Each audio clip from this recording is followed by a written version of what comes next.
Namaste, this is Dr. Rikavli, consultant obstetrician and gynecologist, Motherhood Hospital, Chandigarh. And today we'll be talking about breech pregnancy.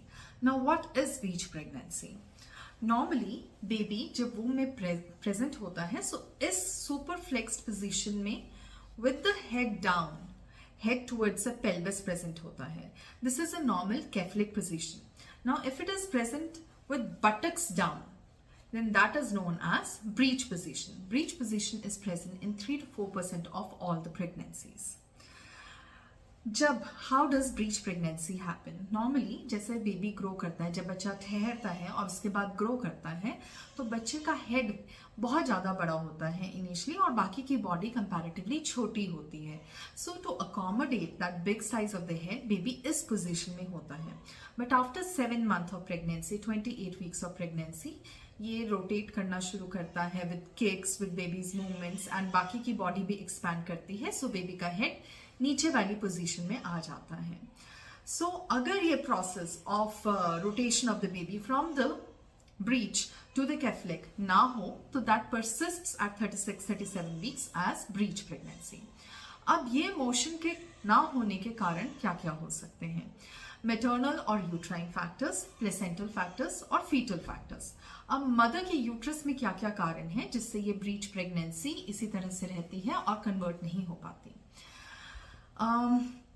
Mother के uterus में कोई congenital malformation हो, it is an arcuate uterus, उसमें septa हो, पर्दा हो, या बाइकॉन्वेट uterus हो, या कोई फाइब्रॉइड हो जो स्पेस को इंक्रोच कर रहा हो. सो इन सारी कंडीशंस में ब्रीच प्रेगनेंसी होने के चांसेस बढ़ जाते हैं. Uterine factors have discuss. Placental factors क्या है? प्लेसेंटल फैक्टर्स, प्लेसेंटा की लोकेशन नीचे हो, प्लेसेंटा प्रीविया हो, तो वहां पे जगह ही नहीं होगी for the baby's head to come down.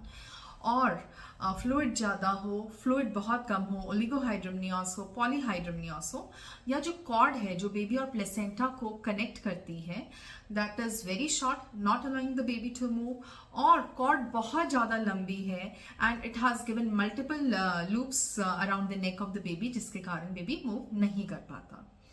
What are the fetal causes जो बेबी को मूव ब्रीच पोजीशन में परसिस्ट होने देते हैं? ट्विन प्रेगनेंसी, शॉर्ट कॉर्ड, बच्चे की मसल्स में कुछ डिफेक्ट है, सम जेनेटिक कंडीशन जैसे मस्कुलर डिस्ट्रोफिया, जिसके कारण बेबी अपनी मसल्स मूव नहीं कर पाता. सम ट्राइसोमी 13, 18, 21. देन एनेनकेफली, बेबी का हेड ठीक से ना बना हो, बेबी के हेड में स्वेलिंग हो, हाइड्रोकेफलस, या बेबी की स्पाइन में ट्यूमर हो विच इज सेक्रोकॉक्सिजियल टेरिटोमा. सो इन सारी कंडीशंस में बेबी ठीक से मूव नहीं कर पाता.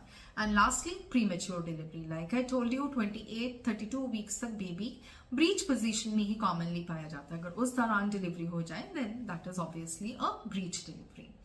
ब्रीच कितने टाइप्स के होते हैं? There are 3 types of breech. एक होता है कंप्लीट ब्रीच. इसमें बेबी के फीट एंड बम्स दोनों नीचे पेल्विस में पड़े होते हैं. Then there is an extended और a frank breech. Just the buttocks are down and head के दोनों तरफ बच्चे के पैर होते हैं. Then there is a footling presentation in which baby is standing like this inside the uterus and baby के feet नीचे pelvis में present होते हैं. Now why is breech considered a difficult delivery, high risk pregnancy? इसका हमें पता लगेगा from the mechanism of breech delivery. Let us say अगर हमने breech को normally deliver कराना है, so कहाँ कौन से steps पे हमें दिक्कत आ सकती है? Breech, like I told you, will be present like this. We are talking about the extended breech, which is the most common type of breech presentation. जब breech baby इस तरह से टमी में पड़ा हो and you are in labor, तो सबसे पहले buttocks बाहर आएंगे. इनफैक्ट बटक्स बाहर आने से पहले हम बात करेंगे कि बेबी के आसपास एक फ्लूइड का बैग होता है. हेड उस बैग को, सर्विक्स की ओपनिंग को अच्छे से ओक्लूड कर देता है, बट ब्रीच बिकॉज ये इरेगुलर होते हैं बटक्स, तो ये ओक्लूड नहीं कर पाते. तो सडनली अगर कभी भी मेम्ब्रेन रप्चर हो तो कॉर्ड बाहर आ जाती है which is fatal for the baby and it happens in 5 to 10% of breech pregnancies. Now ये नहीं हुआ and now the patient is in labour. सबसे पहले बटक्स बाहर आएंगे. बटक्स जब बाहर आते हैं उसके बाद in most of the cases legs बाहर आ जाती हैं, बट कुछ केसेस में लेग्स बाहर नहीं आती. So we need to insert our hand, जो ऑब्स्टेट्रिशियन है, एंड पिनार्ड्स मैन्यूअर लगा के बेबी की लेग्स को इस तरह से बाहर निकालता है. During this procedure there are chances कि बेबी की लेग्स में फ्रैक्चर हो सके, पेल्विस में फ्रैक्चर हो सकता है, या डिसलोकेशन ऑफ हिप भी हो सकती है. मानो इतना lower part of the body is out. Now we are talking about the upper part of the body.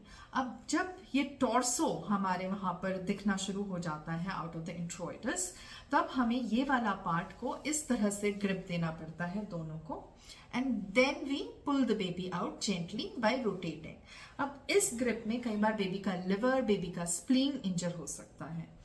अब ये भी पार्ट बाहर आ गया है. Now it is time for the arms and shoulders. So arms and shoulders को भी कई बार बाहर निकालने के लिए we need to put our fingers, and इस तरह से आर्म्स बाहर निकाली जाती हैं.